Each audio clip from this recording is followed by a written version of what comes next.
कहते हैं जब जब अधर्म का अंधेरा धरती को निगलने लगता है तब एक शक्ति रोशनी बनकर उभरती है। चलिए आज हम उसी दैवीय शक्ति के 9 रूपों के एक अद्भुत सफर पर निकलते हैं।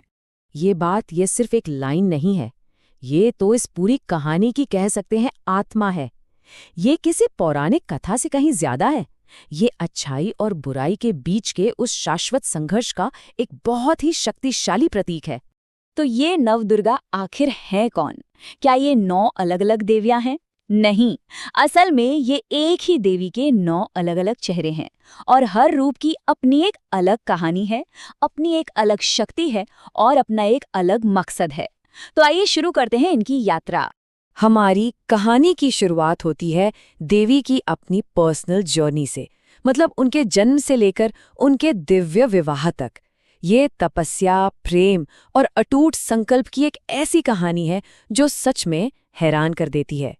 तो सबसे पहले हमारे सामने आती हैं शैलपुत्री। जैसा कि नाम से ही पता चलता है, पर्वत की बेटी। उनके हाथ में त्रिशूल उनकी शक्ति को दिखाता है और कमल उनकी पवित्रता को, मतलब एक ही समय में शांत भी और शक्तिशाली भी।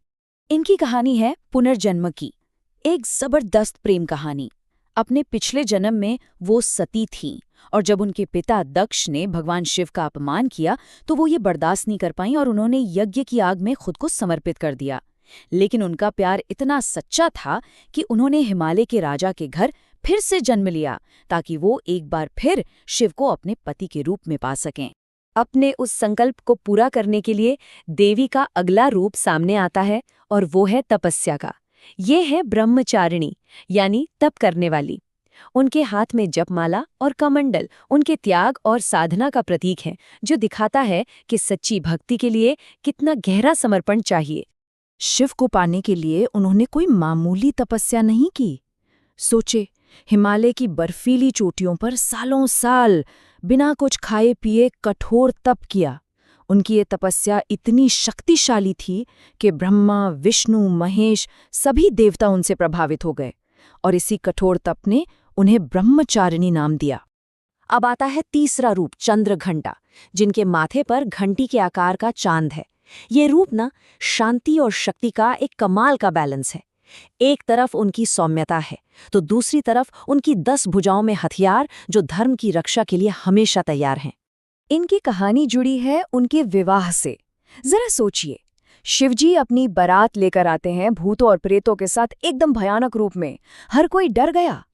तब पार्वती ने ये शांत लेकिन पावरफुल चंद्रघंटा का रूप लिया और उनके तेज से सारा माहौल शांत हो गया। तब जाकर ये दिव्य विवाह हो सका। विवाह के बाद देवी की भूमिका एकदम बदल जाती है। अब वो सिर्फ एक तपस्वी या पत्नी नहीं है, बल्कि अब वो ब्रह्मांड की निर्माता और एक भयंकर रक्षक के रूप में सामने आती हैं।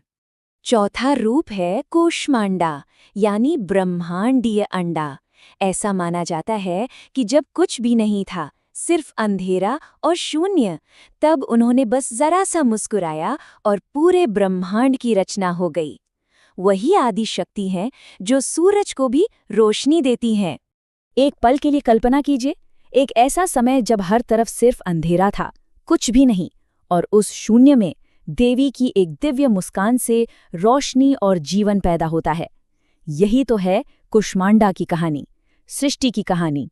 अब आता है 5वां रूप, स्कंद माता, यानी देवताओं के सेनापति भगवान स्कंद की माँ।